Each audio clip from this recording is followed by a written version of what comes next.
आप इस चीज़ को ध्यान से देखिएगा, इमेज का फॉर्मेशन कैसे शुरू होता है, फिनिश कैसे होता है, क्योंकि जब आप बनाएंगे ना तो वहाँ पे आपको ये बहुत हेल्प करेगा। सबसे पहले आपको क्या बना लेना है, सबसे पहले आपको टेस्टिस बना लेना है, ठीक है।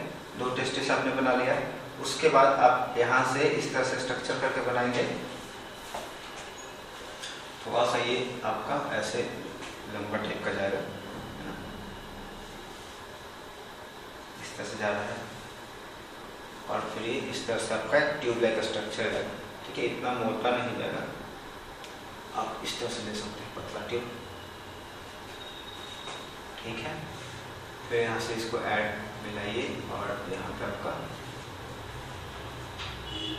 पतला ट्यूब होगा यहाँ पे, और इसमें एक मिक्स करेगा जाकर, इधर से मिक्स करेगा, निकलेगा।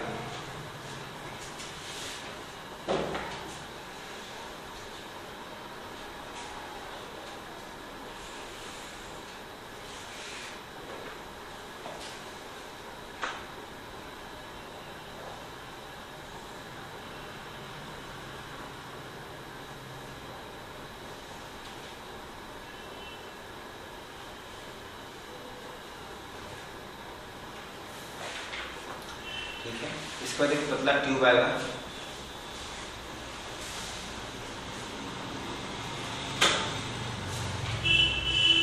इसके ऊपर एक मस्कुलर आपका ऑर्गन आएगा,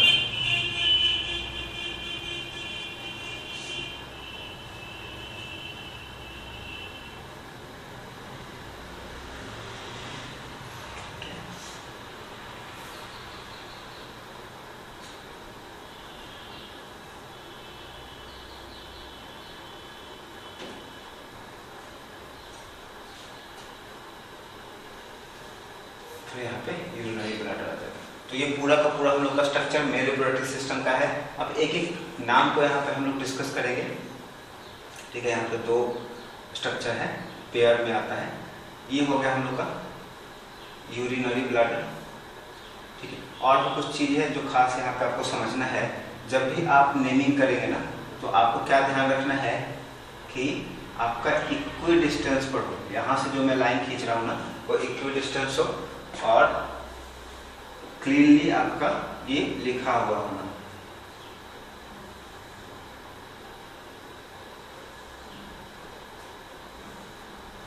ठीक है। इतना इसमें स्ट्रक्चर में इसका नेम है। सबसे पहले ये हो जाएगा हम लोग का यूरिनरी ब्लैडर, जहाँ पे यूरिन स्टोर होता है। दूसरा में हम लोग का हो जाएगा सेमाइनल वेसिकल्स,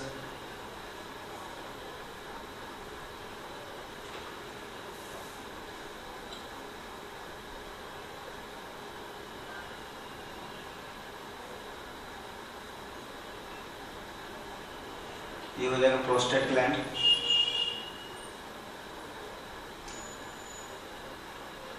नेक्स्ट हम लोग का हो जाएगा बल्बो यूरिथ्रल ग्लैंड,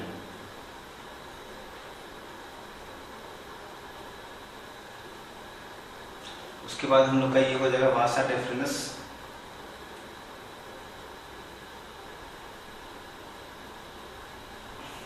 ये हो जाएगा हम लोग का पेनिस, ठीक है। उसके इसके पेनिस के ऊपर एक पतला सा लेयर होता है जिसको हम लोग ग्लांस पेनिस कहते हैं, ठीक है। ग्लांस पेनिस कहते हैं, उसके बारे में मैंने अभी यहाँ पे नहीं डाला। फिर बीच में एक जो ट्यूब लंबा सा आ रहा है इसका नाम यूरिथ्रा,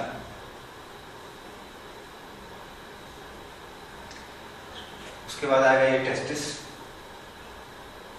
यहाँ पे आ जाएगा हम लोग का एपिडिडिमिस,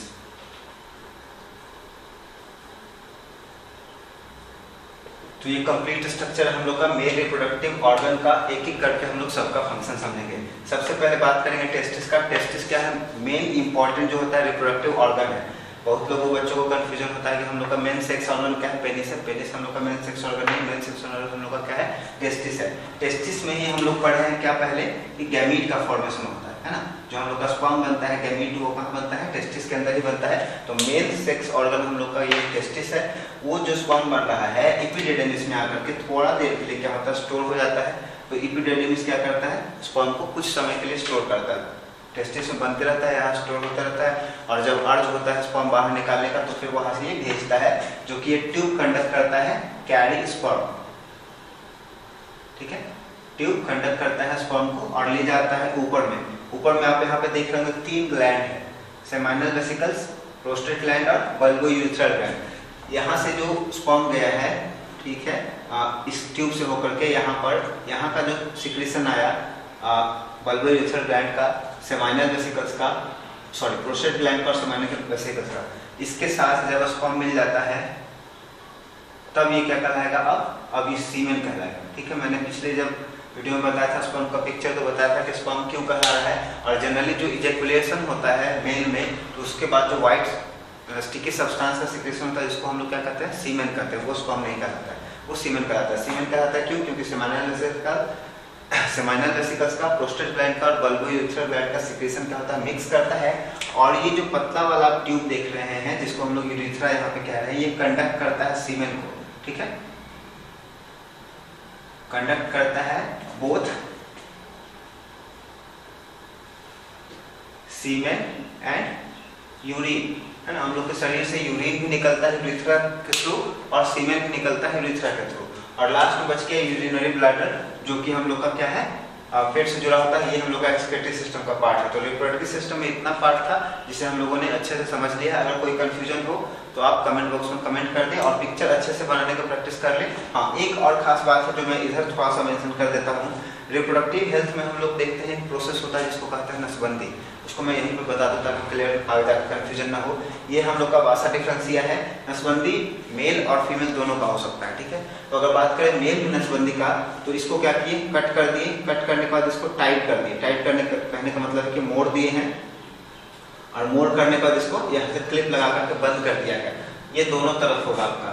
ठीक है, दोनों तरफ इस तरह से कर दिया गया है, क्लिप लगा करके बंद कर दिया गया है। अब जब सीमेन यहाँ पे फॉर्मेशन हुआ है, सीमेन यहाँ से जा नहीं पाएगा क्योंकि कनेक्शन टूट गया, यहाँ से कनेक्शन टूट गया, तो इसी को कहते हैं नसबंदी। और यहाँ पे जो मेल में होगा, ये आपके कॉम्पिटिटिव एग्जाम में काफी क्वेश्चन पूछा जाता है कि मेल में जो नसबंदी होता है उसका नाम क्या होता है। तो देखिए, इसका नाम था वासा डिफरेंस, तो नसबंदी का नाम हो जाएगा वैसेक्टोमी। ठीक है, वैसेक्टोमी। फीमेल में भी होता है, तो फीमेल रिप्रोडक्टिव स्ट्रक्चर जब मैं बताऊंगा वहां पे बताऊंगा कि उसे हम लोग किस नाम से जानते हैं। ठीक है, तो ये मेरे रिप्रोडक्टिव सिस्टम का पूरा कंप्लीट एनालिसिस हुआ। मुझे उम्मीद है कि आपको ये समझ में आ चुका होगा।